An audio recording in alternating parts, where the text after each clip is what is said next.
A dead car battery can ruin anyone's day, but a jump start from another vehicle may help you get back on the road. Follow these tips to jumpstart your car safely.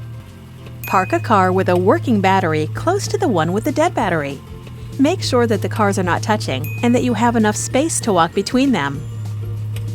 Then shut off the ignition on both cars, as well as any of the car's accessories such as headlights, and open the hoods. Next, get the jumper cables. Connect the positive jumper cable, which is usually red, to the positive terminal on the dead battery. The positive battery terminal is typically marked with a plus sign. Make sure the metal clamps do not touch any metal except the appropriate battery terminal.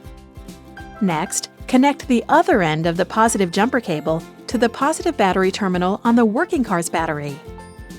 Now you'll connect the negative terminals. First, clamp the negative cable, which is usually black, to the negative terminal on the working battery. The negative terminal is typically marked with a minus sign. To help reduce the risk of sparking, connect the other end of the negative cable to an exposed metal part of the vehicle with the dead battery.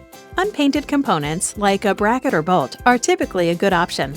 With the jumper cables connected, you can now start the car with the working battery. Let it idle for a few minutes. If the battery is a few years old or hasn't worked for a few weeks, you may want to rev the engine slightly to speed up the charging process. Next, start the vehicle with the dead battery. If it doesn't start, turn off both cars and check the cable connections. If that doesn't work, you'll need a mechanic's help. Once the dead car is running, it's time to remove the jumper cables. With the vehicle still running, remove the jumper cables from both batteries in the exact reverse order that you connected them. This will help prevent sparking. If the car with the dead battery starts up, let it run for 20 minutes. Remember, a jump start is meant to restart the disabled vehicle, not to recharge the battery. It may be a good idea to put the jumped battery on a battery charger to help ensure that it's fully charged. If you're unsure about the long-term health of your battery, consult a mechanic. For more auto tips, visit allstate.com/blog.